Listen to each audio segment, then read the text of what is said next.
I never thought I'd see my daughter again, but what I found shattered everything I believed about family. Michael's voice trembled as the weight of those words settled in the room. For years, he'd buried his past beneath the glittering success of his business empire, convinced that the ghosts of old mistakes were best left forgotten. But that morning on Maple Street, hearing a child's fragile song, everything changed. The ache in his chest wasn't just nostalgia. It was a call to confront a truth that could break or rebuild him. Emily, the little girl singing that haunting melody, carried secrets heavier than her tiny frame could bear. Her eyes told stories of pain, courage, and a fight against impossible odds. As Michael took the first hesitant steps toward redemption, he faced a storm of emotions, fear, hope, anger, and an overwhelming love that threatened to consume him. What would he risk to claim the family he lost? And what devastating consequences awaited if he dared to try stay with us? Because what happens next will shock you and change everything you thought you knew about forgiveness and second chances. Early morning in the city of Chicago was just stirring to life when Emily, barely 7 years old, pulled her thin jacket tighter around her small frame. The cold bit at her cheeks as she stepped onto Maple Street, a worn plastic bucket in one hand and a handful of rags in the other. Her clothes were nothing more than yesterday's hand-me-downs jeans, too big frayed at the edges, and a faded pink t-shirt that had long lost its color. But there was no time to dwell on that. Her mother's cough echoed in her mind, a sharp reminder that failure to earn just a few dollars today might mean no medicine, no warmth, no hope. The city's rush was already in full swing. The honking horns, the rush of tires on asphalt, people rushing to the daily grind. But for Emily, the world was quieter, weighted by the heavy responsibility she carried on, shoulders far too young to bear such burdens. She wasn't just cleaning windshields at a busy intersection. She was fighting for her mother's life. When the sleek black Mustang rolled to a stop at the red light, Emily approached cautiously. This car was different from the others, a symbol of success and safety she barely understood, but desperately longed for. Without asking permission, she began to hum a soft melody, a song her mother had sung when the world still held some kindness. The notes floated from her lips, hesitant at first, then gaining strength as memories flooded back.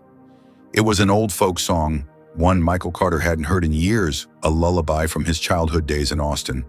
Michael was behind the wheel, his eyes catching the sight of the small girl singing as she worked. The melody hit him like a blow to the stomach, nostalgia mixed with a sudden, unexplained ache. He lowered the window and watched her, captivated by the grace in her small hands and the deep sadness in her large eyes. "What's that song called?" he asked gently. Emily looked up, startled. Adults in cars like his rarely spoke. Usually they tossed a coin and drove off. "I don't know," she said quietly. "My mom taught it to me."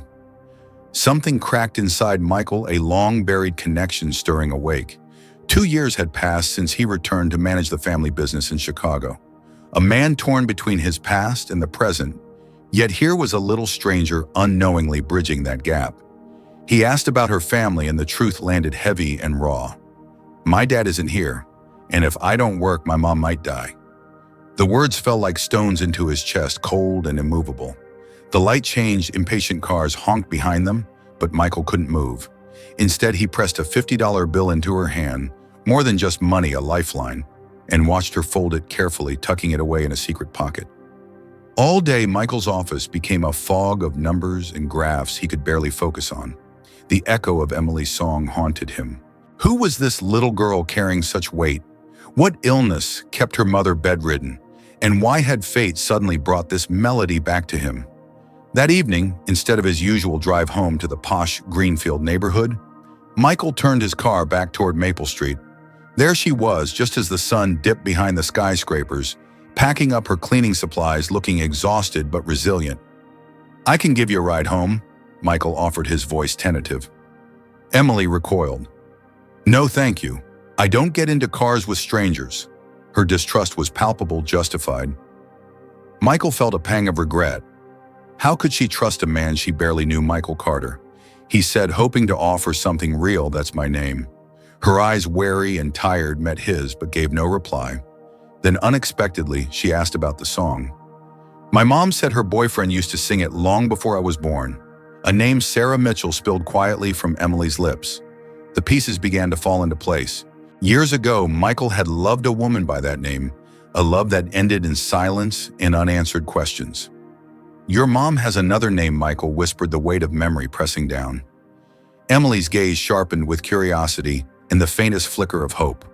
When he left that night, Michael promised himself he would return not just with money or pity, but with something more, a chance to reclaim what time and secrets had stolen from him.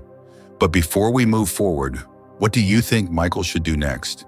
Should he push to meet Sarah and Emily, despite the risks, or take a step back and let them come to him? If this story touches you, please drop a heart and like the video. Your support means the world and keeps these stories alive. Michael couldn't shake the haunting melody from his mind as the days passed.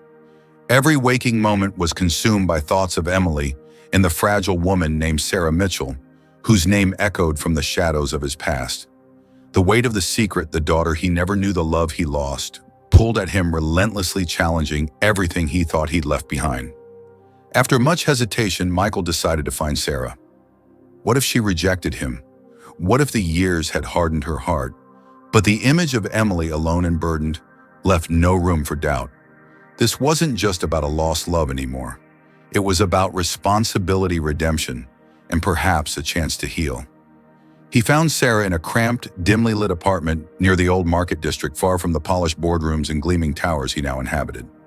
She looked smaller than he remembered, the ravages of illness etched deep into her pale face. But her eyes, fierce and guarded, still held the spark that had once captivated him. "Michael," she whispered, almost disbelieving, "I didn't expect to see you here." His throat tightened. "I'm here because of Emily. Because of you. Because I want to understand." Sarah's voice trembled as she spoke of the past, the threats from her family, the desperate choices she had to make, the months of hiding and fear. She told him how she had shielded Emily from the truth, how she had struggled to keep her daughter alive in a world that seemed determined to break them. Michael listened, his heart breaking with every word. But when Sarah revealed the true depth of her illness, a progressive lung disease that had stolen her strength, he felt an urgent, desperate need to act. She needed help. Emily needed a father. Yet trust was a fragile thread. Emily had learned early that people came and went, promises were broken, and safety was an illusion. When Michael tried to reach out to her, his efforts were met with cold distance. The little girl's silence was her armor, her defiance a shield forged by hardship. One afternoon, as Emily sat quietly doing homework, Michael dared to breach the walls. "Emily," he said softly, "I'm here to stay. Not because I have to, but because I want to." She looked up, her eyes a mix of suspicion and something like hope. "Why now? Why me?" He swallowed hard. "Because I missed so many years, and I want to make them count." Their fragile bond began to grow day by day, piece by piece. Michael arranged for Emily to attend a local school where she struggled to catch up academically. Her mind was sharp but distracted by the constant worry over her mother's health and the survival of their small family.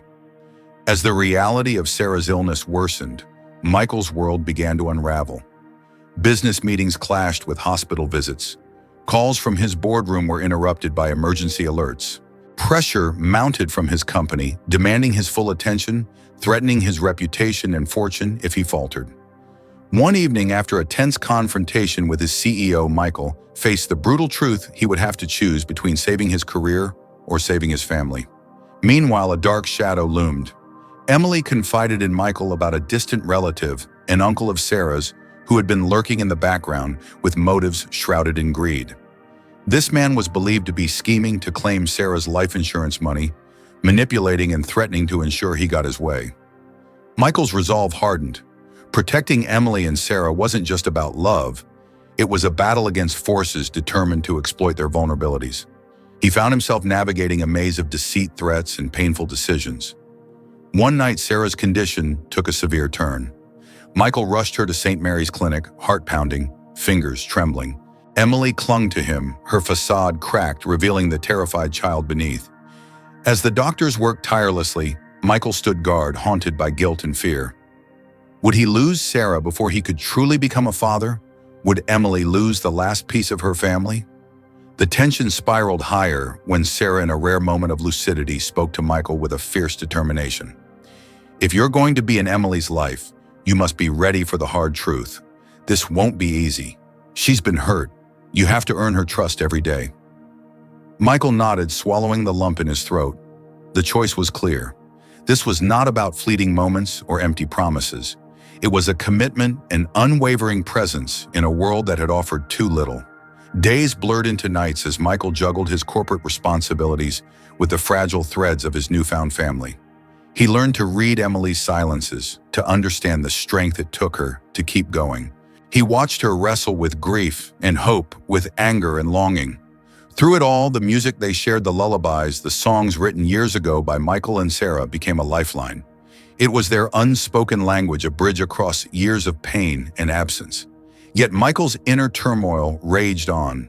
Could he truly leave behind the life he had built? Could he be the father Emily deserved when everything in his past told him otherwise?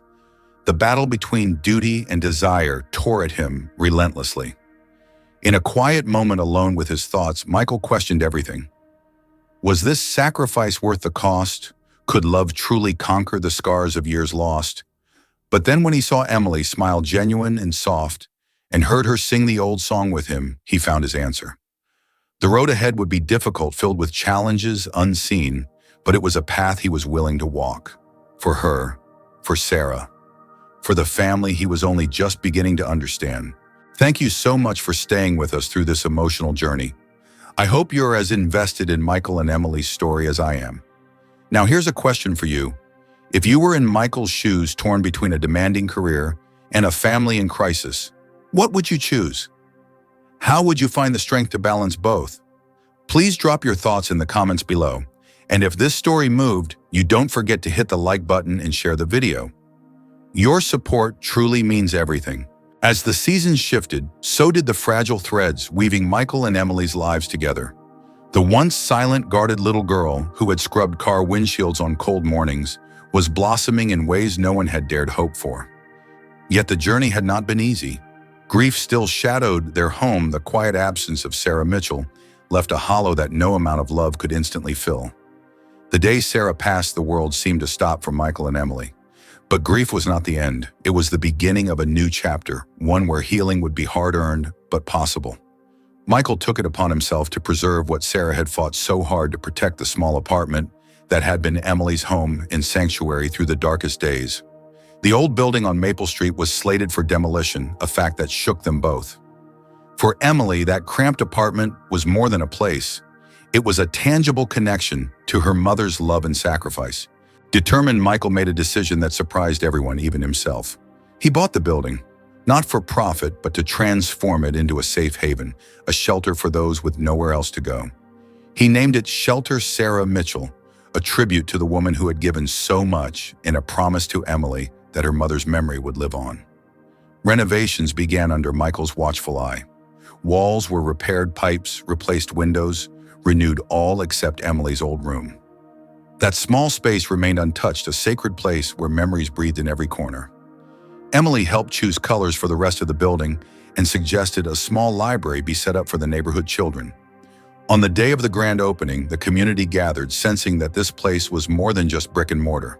As Michael and Emily stood side by side, a woman stepped forward, a longtime friend of Sarah's. Her words painted a picture of Sarah not just as a mother and patient, but as a fierce, loving woman who had fought against impossible odds, inspiring everyone who knew her. Michael watched Emily's eyes widen, feeling the warmth of the story settle in her heart. It was as if Sarah's spirit was there with them, whispering that love endures beyond loss. In the weeks that followed, Emily's world expanded beyond the walls of Shelter Sarah Mitchell. She excelled at school, her grades improving steadily, her laughter returning like a long-lost melody. With Michael's gentle encouragement, she joined a local talent show, eager to share a piece of her heart. The song she chose to perform was "Promise to Stay," the very lullaby Michael and Sarah had penned in a park years ago. Standing on the school auditorium stage, Emily's voice carried a mixture of sorrow, hope, and strength. She sang not just for herself, but for her mother, for Michael, and for anyone who understood what it meant to hold on to love through pain. Michael sat in the audience, his hands trembling, his heart swelling with pride. Their voices mingled, father and daughter, in a harmony imperfect but perfect in its sincerity.